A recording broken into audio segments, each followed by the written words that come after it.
All right, let's talk about a history that's been, well, missing.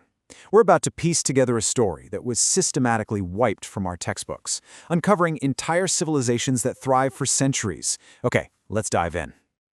Just imagine that for a second. You can almost feel the humid air, right? The rich soil under your feet. You push aside some vines, and there it is. Evidence of a whole world you were never told about. A world of powerful empires, cities with huge libraries, brilliant thinkers. And this isn't some fantasy novel. This was real. And that brings us to the central mystery of all this. I mean, if these incredible civilizations existed, where did they go? Why is their history basically a blank page for so many of us? Well, it turns out this wasn't an accident. That page wasn't just left blank. It was actively, deliberately erased.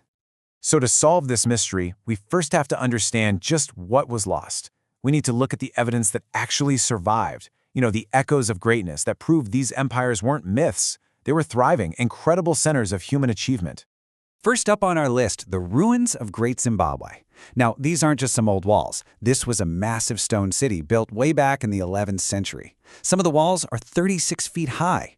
But here's the really incredible part. They were built without a single drop of mortar. That kind of engineering points to a society that was seriously advanced and organized. Next, let's travel to the legendary city of Timbuktu. It's kind of funny, isn't it? Today, we use its name as a shorthand for the middle of nowhere.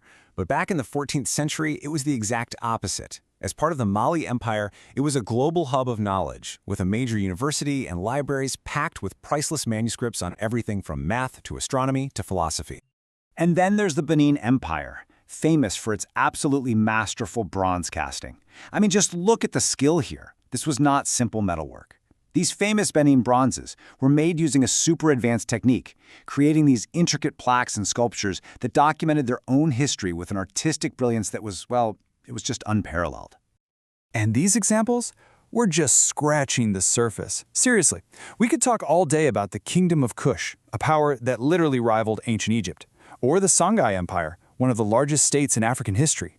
The complex politics of the Kingdom of Congo, the bustling international trade of the Swahili city-states. The scale of what has been overlooked is just staggering. Now, this is where we see exactly how the erasure started.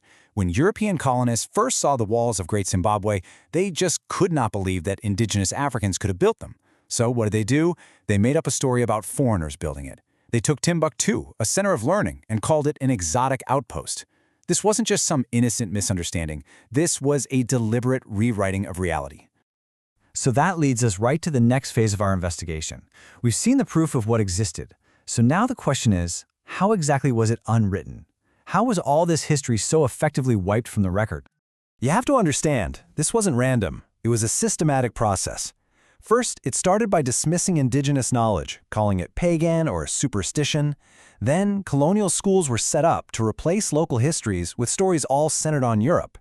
Even archaeology was biased. It was used to deny local achievements. And crucially, priceless artifacts and manuscripts were looted, just stolen, ripping them away from their historical context.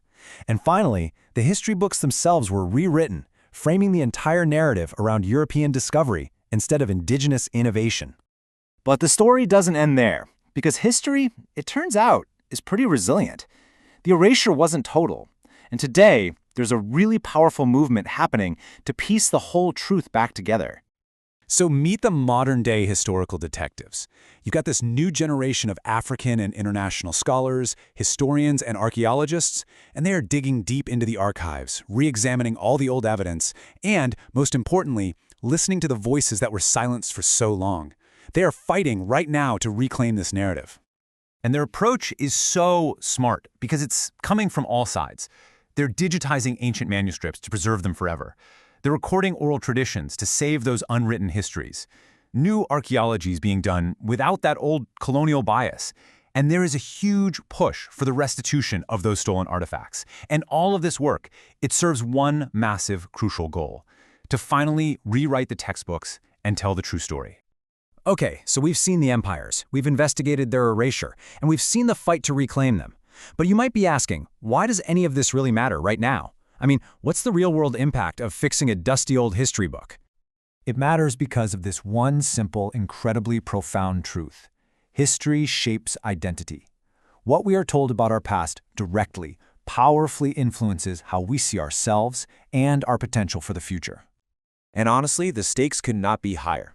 When a people's history of achievement is just erased, it can erode cultural pride and create these really damaging narratives of inferiority. But when that history is restored, it helps to repair that damage. It rebuilds cultural self-worth, and maybe just as important, it gives all of us a richer, truer, and more complete picture of our shared human story. So we're going to end with a question for you. Learning about these erased empires, it kind of forces us to look at all of history with a much more critical eye. It makes you wonder, right? What other stories have been left out of the official record? And whose voices are still out there just waiting to be heard? The investigation continues.